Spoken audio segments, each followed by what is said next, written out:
હવે આપણે બીજી એક અંગિકા આપણી રંજક કણો વિશે અભ્યાસ કરીશું.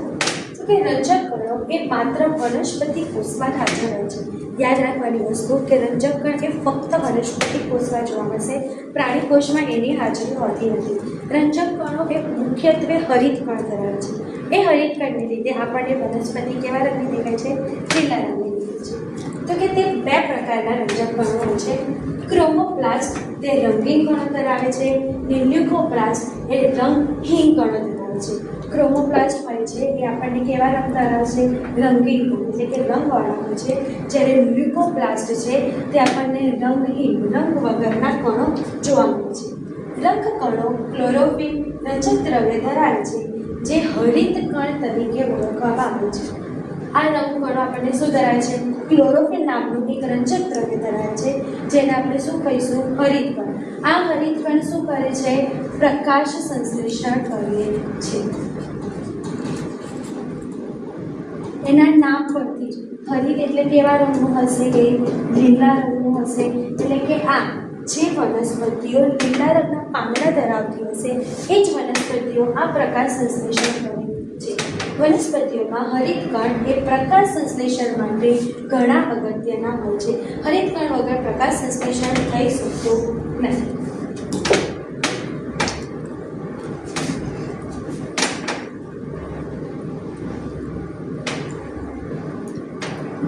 હરિત કણના કાર્યો. હરિત કણ ક્લોરોફિલ સિવાયના વધારામાં પીળા નારંગી રંજક દ્રવ્ય પણ ધરાવે છે.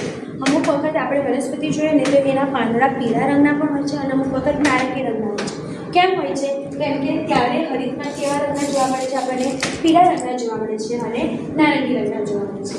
હરિત કણો એ પ્રાથમિક કક્ષાની અંગિકા છે, જેમાં સ્ટાર્ચ, ચરબી અને પ્રોટીનના કણિકાઓનો પણ સંગ્રહ થયેલો જોવા મળે છે. હરિત કણ એ આંતરિક બંધારણ આધાર સ્ટોમાટાથી ઓળખાતા ભાગમાં જોડાયેલી અસંખ્ય પટલ સ્તરીય રચના છે. કેવી રીતે હરિત કણ દેખાય છે? તો કે આવી રીતે આપણને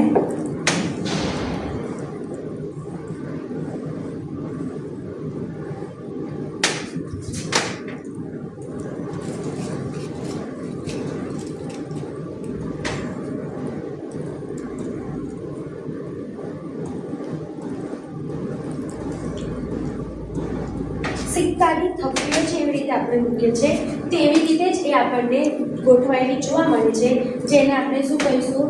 સ્ટ્રોમા કહીશું. તેની બહારની સંરચના કણાભસૂત્રને મળતી આવે છે.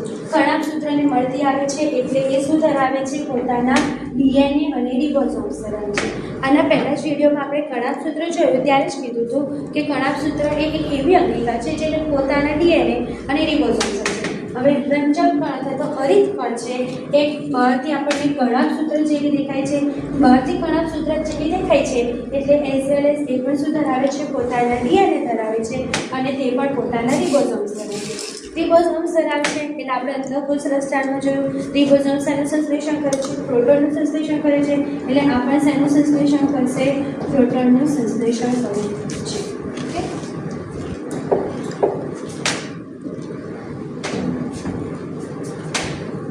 છેલ્લી અંગિકા છે રસધાની. રસધાનીઓ ઘન પ્રવાહી પદાર્થનો સંગ્રહ કરતી કોથળી જેવી રચના જોવા મળે છે. રસધાનીઓ પ્રાણી કોષમાં એ નાના કદની હોય છે, જ્યારે વનસ્પતિ કોષમાં મોટા કદની હોય છે. પ્રાણી કોષની અંદર તે 20 થી 30% ભાગ રૂપે છે, જ્યારે વનસ્પતિ કોષની અંદર તે 70 થી 80% જેટલો ભાગ રૂપેલો આપણને જોવા મળે છે. વનસ્પતિ કોષમાં રસધાનીઓનો કદ 50 થી 90% જેટલો ભાગ રૂપે છે. વનસ્પતિ કોષમાં રસધાનીઓ કોષ દ્રવ્યથી ભરેલી હોય છે, જે કોષને આસુનતા કે કઠિનતા આપે છે. આસુનતા અને કઠિનતા એટલે શું? તો કે અમુક વખત આપણને કોષ ફૂલેલો જોવા મળે છે, બરાબર છે. અમુક વખત કોષ સુકાયેલો જોવા મળે છે, કોષનો આકાર જોવા મળે છે. આ બધું જ શાના લીધે જોવા મળે છે? રસધાનીની લીધે જોવા મળે છે, જે કોષને આસુનતા પણ આપવાનું કાર્ય કરે છે અને કોષને કઠિનતા આપવાનું પણ કાર્ય કરે છે.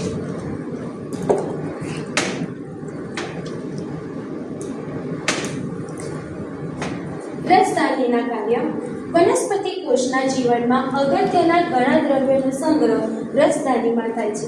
કયા અન્નદ્રવ્યો? તો કે એમિનો એસિડ છે, શર્કરા છે, કાર્બનિક એસિડ છે અને કેટલાક પ્રોટીન્સનો સમાવેશ શામાં થાય છે? રસધાનીમાં થાય છે. અમીબા જેવા એક કોષીય સજીવમાં અન્નધાની એટલે કે ખોરાકનો સંગ્રહ કરતી રસધાનીમાં ઉપયોગમાં લેવાયેલ ખોરાક દ્રવ્ય તરીકે ધરાવે છે. કેટલાક એકકોષીય સજીવમાં વિશિષ્ટ પ્રકારની રસધાનીઓ વધારાના પાણીઓ અને કેટલાક નકામા પદાર્થો ત્યાગ કરવામાં પણ મહત્વની ભૂમિકા ભજવે છે. આ યાદ રાખવા જેવું છે કે એક કોષીય સજીવની અંદર વિશિષ્ટ પ્રકારની રસધાની આવેલી હોય છે, જે વધારાનું પાણી છે, વધારાના નકામા પદાર્થો છે, બરાબર છે, એ બધાને કોષમાંથી ત્યાગ કરવાની ભૂમિકા ભજવે છે. જેવી રીતે આપણે જોયું હતું કે લાઇસોસોમ્સ જેવી રીતે વધારાના કચરાનો નિકાલ કરે છે, સેમ એવી રીતે જ રસધાની પણ શું કરે છે? વધારાના કચરાનો શું નિકાલ કરે છે.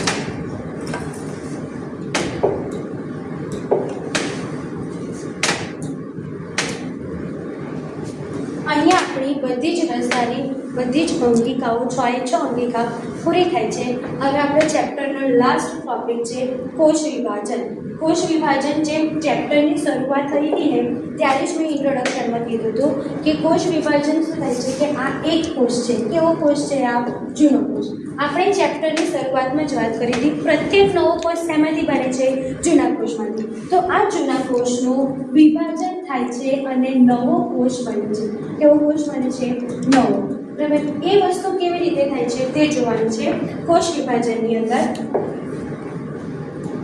વૃદ્ધિ પામવા જૂના કે મૃત ઇજાગ્રસ્ત કોષના સ્થાને નવા કોષનું નિર્માણ કરવામાં, પ્રજનન માટે આવશ્યક જન્યુકોષોના નિર્માણ માટે સજીવમાં નવા કોષનું નિર્માણ થાય છે. જે ક્રિયા દ્વારા નવા કોષનું નિર્માણ થાય છે તે ક્રિયાને આપણે શું કહીશું? કોષ વિભાજન કહીશું. નવા કોષનું નિર્માણ થાય એ ક્રિયાને આપણે શું કહીએ છીએ? કોષ વિભાજન કહીએ છીએ. નવા કોષ નિર્માણ કરવાની આપણને જરૂર કેમ પડે છે? તો કે કોષની વૃદ્ધિ પામવા માટે અમુક કોષ મૃત થઈ ગયા હોય છે અથવા તો અમુક કોષ ઇજાગ્રસ્ત હોય છે, એની બદલે આપણે નવા કોષ લેવા પડે ત્યારે આપણે શું કરીએ? શું થાય છે કોષની અંદર? કોષ વિભાજનના 2 પ્રકાર છે, સમભાજન અને અર્ધીકરણ. સમભાજન એટલે સરખારે છે કોષો અને અર્ધીકરણ એટલે કોષો આપણને અડધા જોવા મળે છે. બરાબર છે. જૂના કોષો હોય છે અહીં આગળ, એ જૂના કોષની અંદર ધારો કે 4 રંગસૂત્ર આવેલા હોય છે, તો નવા કોષમાં પણ કેટલા જોવા મળશે આપણને? 4 જ જોવા મળશે. જ્યારે અર્ધીકરણની અંદર ધારો કે જૂના કોષની અંદર 4 જોવા મળે છે, તો 4ના નવા કોષમાં અડધા એટલે કે કેટલા થઈ જાય છે? 2 થઈ જાય છે. બરાબર. એને આપણે ઇન ડિટેલ્સ જોઈએ.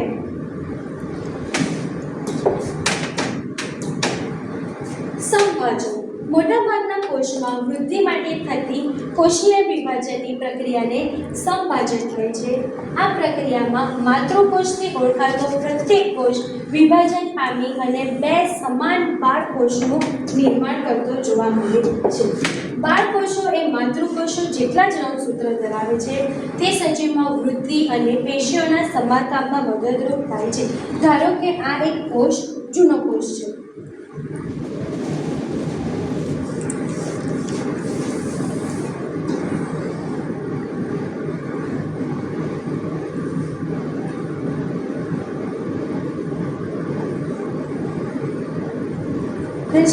આ જૂના કોષની અંદર રંગસૂત્રની સંખ્યા કેટલી છે?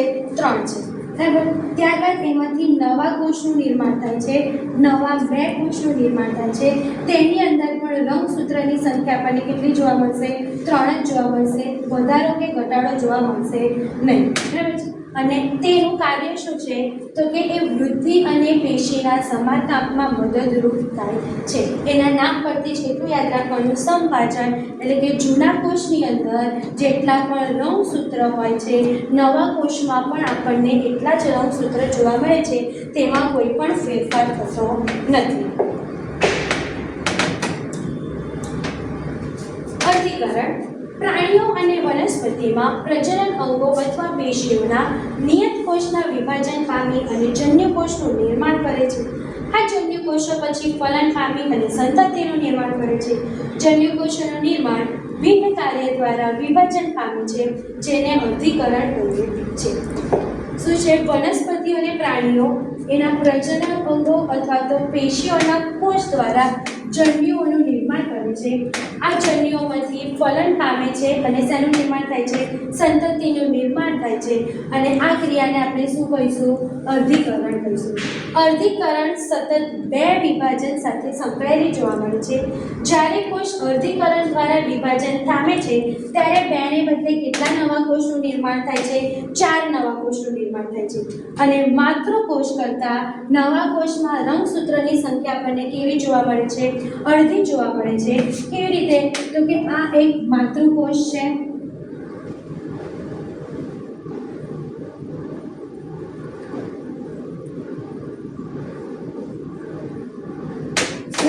આ માતૃકોષમાંથી જ્યારે 4 નવા કોષનું નિર્માણ થાય છે તો સંખ્યા આપણને રંગસૂત્રની 4 ની બદલે કેટલી થઈ જશે? ફક્ત 2. એટલે કેવી જોવા મળે છે? આપણને અડધી જોવા મળે છે.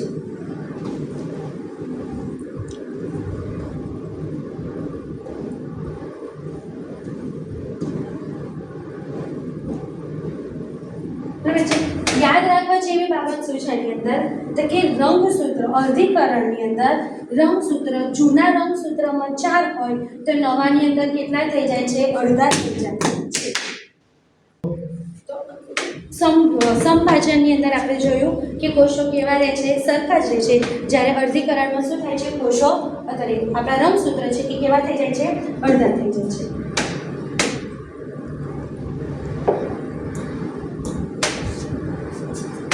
ક્વેશ્ચન્સ જોઈ લઈએ. તો કે કઈ કોષીય અંગિકાને આત્મઘાતી કોથળી તરીકે ઓળખીશું આપણે? તો લાઇસોઝોમ્સને. અને બીજું છે વનસ્પતિ કોષમાં કોષ દિવાલ શાની બનેલી હોય છે? તો કે સેલ્યુલોઝની બનેલી હોય છે. અહીં આગળ આપણું ચેપ્ટર નંબર 5 સજીવનો પાયાનો એકમ કોષ પૂર્ણ થાય છે.